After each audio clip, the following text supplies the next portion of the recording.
মানুষ হত্যা হয়েছে, খুন হয়েছে, আপনাদের অবস্থান দায় এড়াবেন কিভাবে এবং এর জন্য ক্ষমা বা অনুশোচনা হয়ে চাইবেন কিনা? না, অনুশোচনা তো শুরু হয়ে গেছে ইতিমধ্যেই। অনুশোচনা, দুঃখ, বেদনা শুরু হয়ে গেছে। কারণ যারা এই দেশের স্বাধীনতা সার্বভৌমত্বের বিরুদ্ধে যারা প্রতারিত হয়েছিল তারা এখন অনুশোচনা করছে ধীরে ধীরে। তারা অনুতপ্ত হচ্ছে। আমরা তো স্বাধীনতা সার্বভৌমত্বকে রক্ষা করার চেষ্টা করি। আমরা একটা গণতান্ত্রিক ধারাবাহিকতার মধ্যে ছিলাম। আমরা সংবিধানকে সংরক্ষণ করার চেষ্টা করছি। দেশের সার্বভৌমত্বের উপরে যখন আঘাত আসছে তখন তো একটা রাষ্ট্র, একটা সরকার যে পদক্ষেপ নেওয়া দরকার সেটাই পদক্ষেপ নেওয়া হয়েছে। দেশ যখন দেশ বিরোধী দখলদারদের মধ্যে চলে গেছে, দেশ তো এখন দেশের মানুষ শাসন করছে না। দেশ তো এখন শাসন করতেছে বিদেশি সাম্রাজ্যবাদী শক্তিরা, সাম্প্রদায়িক গোষ্ঠী, জঙ্গিরা।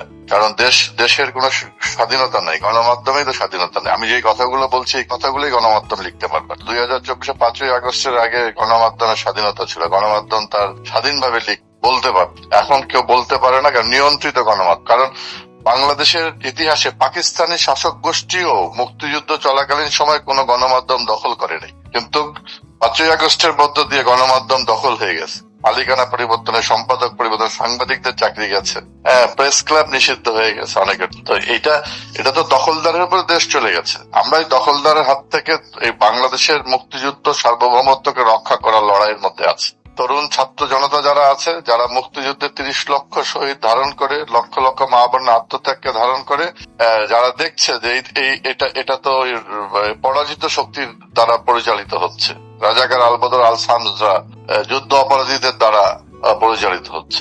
কাজেই তারা এখন অনুতপ্ত হচ্ছে, অনুশোচনা হচ্ছে যে দেশের যে জন্মের সঙ্গে যে আমরা বেইমানি করেছি, প্রতারণা করেছি, এটা তো অনুতপ্ত হচ্ছে। যে দেশে বঙ্গবন্ধুর নাম থাকবে সেই দেশ বাংলাদেশ হয় কিভাবে? যে তাহলে আপনাদের পতন কেন হলো? যদি জনসমর্থন থাকে, জনগণ যদি আপনাদের সঙ্গে থাকে, তো আপনারা তো পতন হয়েছে। বলছেই তো, বর্তমান যে দখলদারের গং এর যে প্রধান ইউনুস বাহিনী, সে তো নিজেই বলছে এটা মেটিকুলাসলি ডিজাইন। তা আমরা তো দেশের মানুষকে সেবা দিছি। দেশের মানুষ 15 বছরে দেশের মানুষ সেবা পাওয়ার কারণে দেশে একটা নিরাপদ জীবন পাইছিল। দেশের মানুষ আপনাদের পক্ষে দাঁড়ালো না কেন? নিশ্চিত হয়েছিল। আমরা দাঁড়াইনি। দেশের মানুষ এখন আছে তো, দেশের মানুষ তখন আপনাদের পক্ষে দাঁড়াইলো না কেন? দখল করা হয়েছে। ঢাকা শহর মেটিকুলাসলি ডিজাইন করে দখল করা হয়েছে এবং প্রতারণা করা হয়েছে। এটা তো কোটা ভিত্তিক আন্দোলন ছিল, যেটার সঙ্গে প্রত্যেকটা সন্তানের বাবা মার আবেগ জড়িত ছিল। যে কোটা, যখন একটা সন্তান চিন্তা করে যে আমার ছেলে লেখাপড়া করার পরে কোটার কারণে চাকরি থেকে বঞ্চিত হচ্ছে, তখন স্বাভাবিকভাবে সে সেটাকে সমর্থন করে।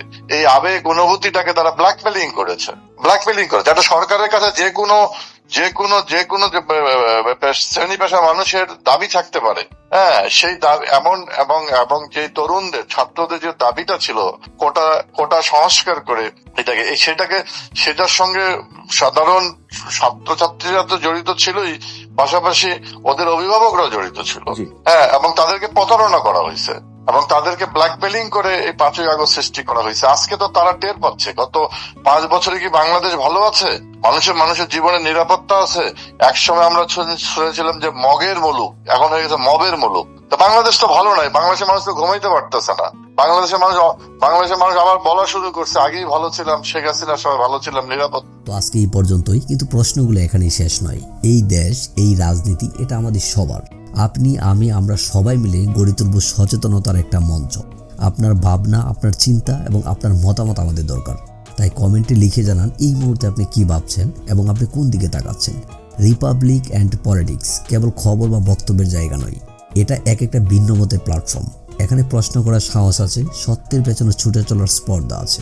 চ্যানেলটি ভালো লাগলে অবশ্যই সাবস্ক্রাইব করে পাশে থাকুন, কারণ একটা ক্লিকেই হতে পারে হাজারো অন্ধকার ভেদ করে আলো খোঁজা শুরু। ফিরছি পরের পর্বে আরও খোলামেলা বিশ্লেষণ নিয়ে। সে পর্যন্ত সবাই ভালো থাকুন, সুস্থ থাকুন। আল্লাহ হাফেজ।